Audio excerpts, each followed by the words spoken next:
Look, everybody loves a good challenge. It's what makes life worth living. A person's reach should always exceed their grasp, as they say. And of course, everything that's true of life is doubly true of Fortnite. Except in Fortnite, there are some challenges that can totally go themselves. I'm not trying to spend the meager 12 hours a day I budget for playing Fortnite chasing a loot llama around Fortnite Islands. Hi, my name is Alphalance with the Leaderboard, and these are Fortnite challenges that can especially go themselves.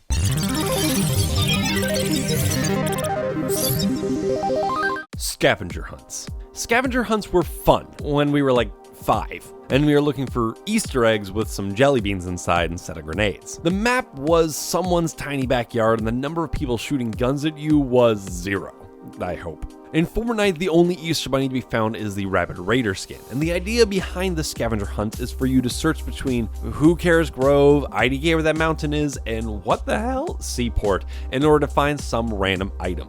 Every single time, just when you get cocky and think, yeah, I know where the oasis is, this is gonna be a piece of cake. Week 10 is suddenly winding up and you have 4 damn items left, and you're starting to get desperate. So desperate, in fact, that you gotta start cheating a little and look up some ninja videos to try to figure out where the hell to even start looking. And soon you're watching so many ninja videos that your hair starts to turn red. Treasure maps. And then of course there's the related challenge of finding the treasure map. Unlike a real treasure map, where at least you can get some kind of context for where on the planet you are, these treasure maps are even more cryptic. They always look like they've been drawn by the kid in art class who points to the mess of crayons you just scribble onto the paper and says, "It's a horse!" And you're like, okay. Take the Flush Factory map challenge we just slogged through. First of all, the map essentially told us it's near a house. Great. Thanks, Fortnite. Now we know. If and when you figure out it was near the mesa in between Fatal Fields and Salty Springs, you still have to build in order to get to it. If you didn't fly in, you were probably immediately struck by how boring it was. Like,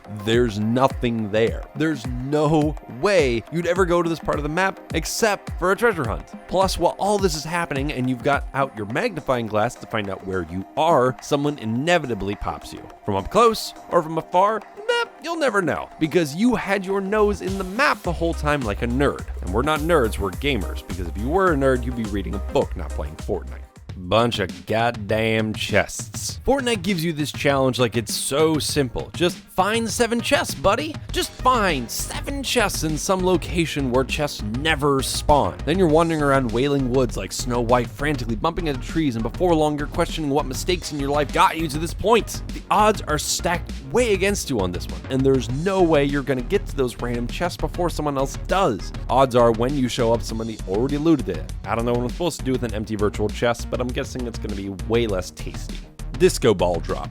Fortnite must have heard me whining about challenges where I have to go find something stupid someplace stupider. Oh good! So then they had me go to a challenge with my squad? Come on, my squad can't coordinate. It's hard enough for me to get like a bunch of people together to play D&D, then again I gotta play Fortnite. And that's the whole problem. And Fortnite thinks I'm gonna find 3 other players I can convince to dance with me around a giant ball. Get out of here. The Loot Lake Disco Ball Challenge was bizarre for so many reasons. When the ball showed up, lots of people just thought it was a weird Easter egg. No challenge was worth the pain in the ass of harassing other players into it. You basically had to have 3 blood siblings on hand, ones you get along with, mind you. If Fortnite had taught me anything, it's to never trust a bunch of randos to have a dance party with you. It's a valuable lesson I've taken with me from clubbing. By the way, I never go clubbing. Maybe I'm just bitter because I don't have 3 friends. Do you have 3 friends? Can you add me? Fetch quests. This is where I really begin to suspect an Epic's game stooge slept through his alarm clock. This poor soul was desperately trying to think up some new challenges while he sat in his car on the North Carolina freeway and eating toast with one hand listening to a podcast. Essentially, the formula of these fetch quests is always the same. 10 gnomes! Go find 10 gnomes. It sure makes you nostalgic for those days of the scavenger hunt. If I wanted to go do some fetch quests, I'd go play Destiny or World of Warcraft or Skyrim, where at least there's generally some kind of narrative to it. Even then, fetch quests are still tedious pains in the asses, but at least you're not being hunted by 98 other players. You want to go find 5 dragon scales or something, you random NPC blacksmith? Fine, go find them yourself. Tagging posters? Psh, if I wanted to tag stuff, I just go play Tony Hawk or Jet Set Radio Future. When Fortnite wants me to start shooting clay pigeons like we're at a lawn party in goddamn Victorian England, that's where I give up.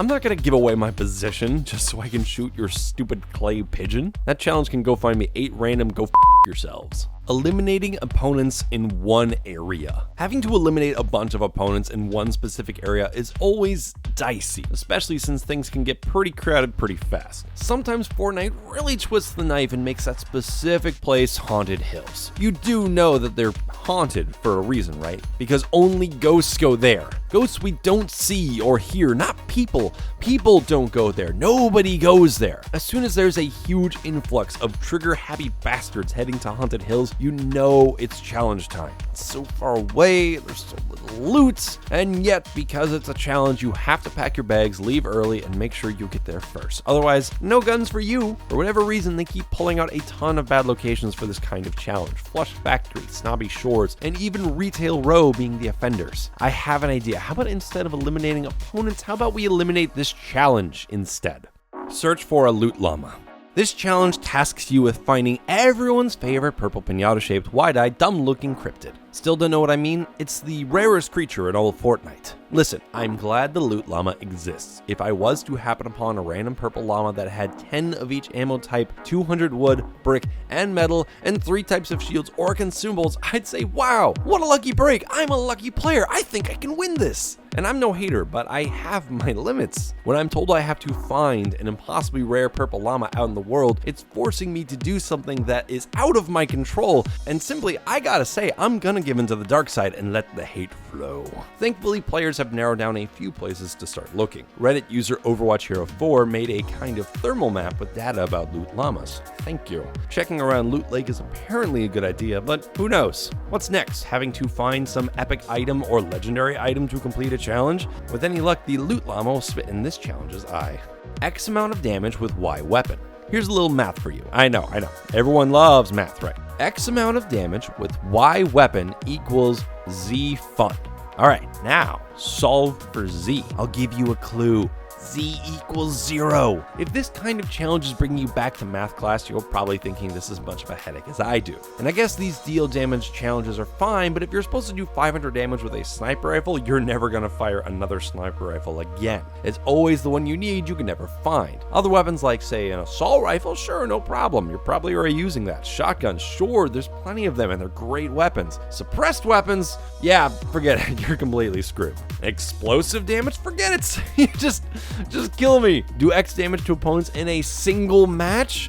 Why are there so many X's? Where are all these X's coming from? Am I Scott Pilgrim? Where are all these deadly X's? Nothing to do but hop into a 50-50 and just keep cracking and trying. Hey, I mean, if you're using explosives to deal X damage in a single match, you're probably checking off 2 challenges at once. Challenges that don't exist. Epic Games treated us to a new kind of Fortnite challenge that can go for it itself. A new update to the game had players looking to do ridiculous challenges like dance in front of a cake as part of a birthday challenge. However, there was a serious problem. Some players weren't seeing the challenge pop up at all. Only some players were getting a jump on all that cake action. Hoping to chill everyone out, Epic tweeted, "Some players will not have access to birthday challenges until 8 p.m. Eastern Time tonight. Don't worry, you have until August 7th to complete these challenges and unlock birthday cosmetics." Oh, I guess I won't worry then. Now, obviously this wasn't a really huge deal as we did have another week to get it done, but still the interminable waiting was offensive on principle. We live in a point-and-click society. We don't like to wait for real, tangible, edible cake either. That horrible soul-crushing feeling of missing out when, for all you know, all your friends are collectively participating in an expression of pure birthday joy? Yeah, that feeling can go f itself. Storm circles.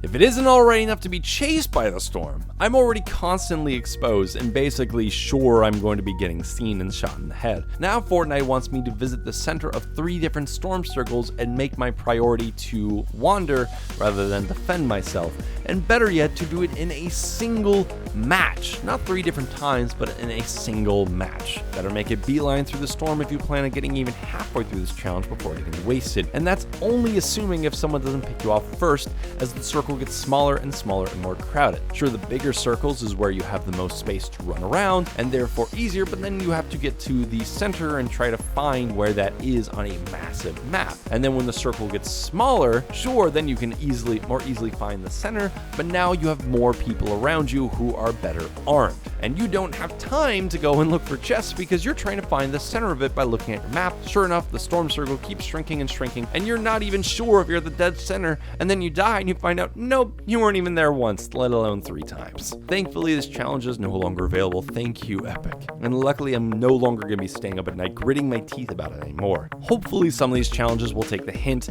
and follow the storm circle challenge straight to hell. Whew, we're done. Take a deep breath. Get back to enjoying a really fun game.